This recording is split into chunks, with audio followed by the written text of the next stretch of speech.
নমস্কাৰ, মই যুগল কিশোৰ। আজি আমি গৈ আছোঁ যোৰহাট নগৰৰ পৰা প্ৰায় 15 কিলোমিটাৰ নিলগত থকা ঢেকীয়াখোৱা বৰনামঘৰলৈ।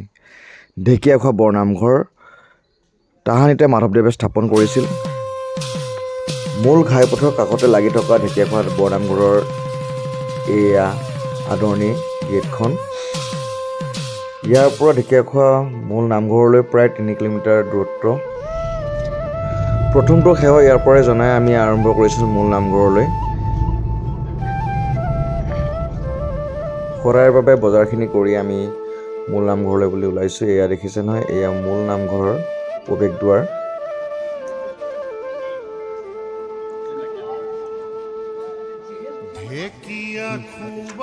সোমাই যোৱা বাটচৰাডোখৰ ভিতৰৰ পৰা কিমান ধুনীয়াকৈ অংকন কৰিছে। সোমালেই কিবা মনটো পবিত্ৰ পবিত্ৰ লাগি যায়। চাৰিওফালে ধুনীয়াকৈ অংকন কৰি থৈছে ভগৱানসকলৰ প্ৰতিচ্ছবি।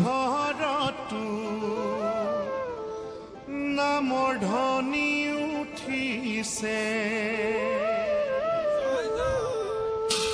ঢেকীয়াখোৱা বৰনামঘৰত দবাকা বাজিছে আঠখেলীয়া নামঘৰত। প্ৰথমতে আমি গৈ শৰাইভাগ আগবঢ়াই লওঁগৈ, যিহেতু নাম প্ৰসংগ চলিয়ে আছে।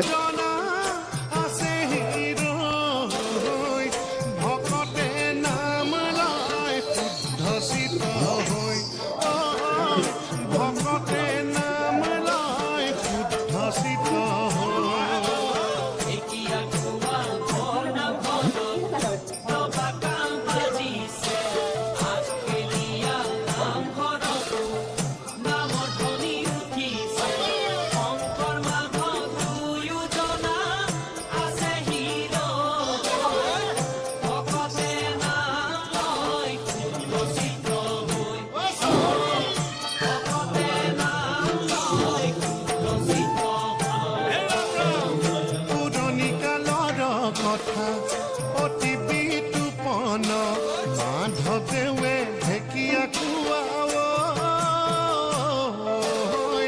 কৰিলে স্থাপন। বৈকুণ্ঠৰ সমতীৰ্থত খেলিয়া ধাম ভকতৰ সংগে কৃষ্ণ হৈল মূৰ্তিমান। সেইকাৰণে আঠখেলীয়া নামৰে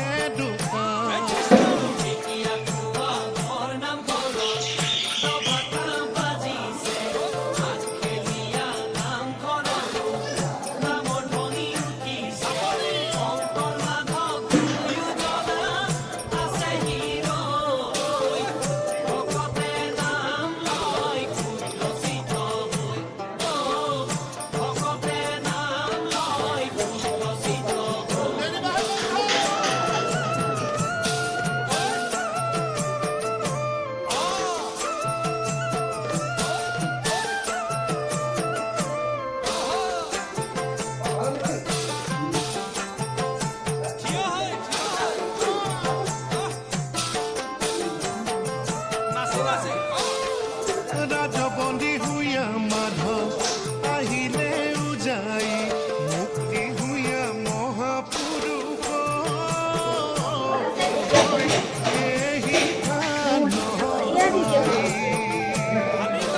সেই থানে আছিলে বুঢ়া বুঢ়ী ঢেকীয়াৰে অন্ন ভুঞ্জি লন্ত কৃপাময়। সেইকাৰণে সেই থানত ঢেকীয়াখোৱা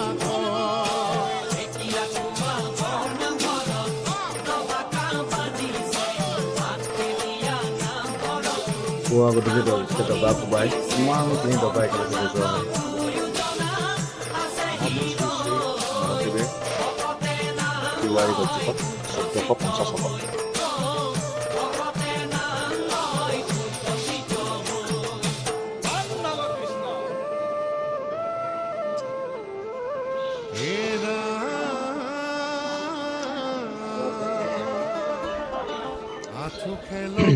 এইফালে চাকি বন্তি জ্বলোৱা হয় আৰু কাষতে মূল মণিকূট ভাগ আছে। কেতিয়াবা ভকতৰ ইমানেই ভিৰ হয়, যাৰ কাৰণে ইয়াতে এম্বুলেঞ্চৰ ব্যৱস্থা কৰি থোৱা আছে। এতিয়া ঢেকীয়াৰ নখোৱা ঢেকীয়া খোৱা ভৈলা শদিয়া ধুবুৰী ভক্ত মহাপুৰুষ মাধৱদেৱে 1450 চনত বিহা নদীৰ কাষত এই স্থানতে ভৰি ধুইছিল বুলি আছে। মই ৰ'দৰ পোহৰত দেখুৱাবলৈ অলপ সুবিধা পাই আছোঁ। এটা গছৰ মূৰা হয়।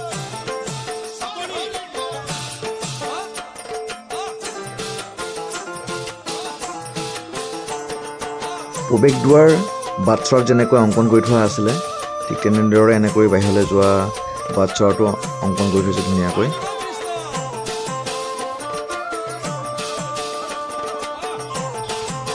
ধন্যবাদ ভিডিঅ'টো চোৱাৰ বাবে, আৰু ভিডিঅ'টো আমি ইমানতে সামৰিছোঁ। হৰিনাম নলয় কোনে আকৌ লগ পাম নতুন ঠাই নতুন ভিডিঅ' লৈ।